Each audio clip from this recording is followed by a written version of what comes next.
I will talk about how can you figure out the solution or know how you can do that uh, on your Costco app. We go to figure out the solution or know how you can do that on your app. So you just follow these ways and it's going to work with you. All you have to do, so you just go down here. You click here on account down here, just click on it.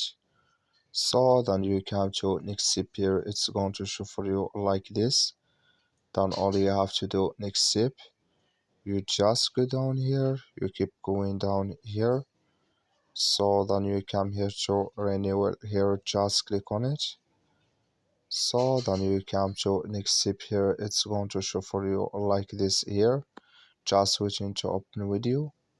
So then it's going to show for you like this here, and here can you renew membership here, add it here. Then you click on add membership number. That's all you have to do. Thank you for watching. Don't forget to support us by liking and subscribe.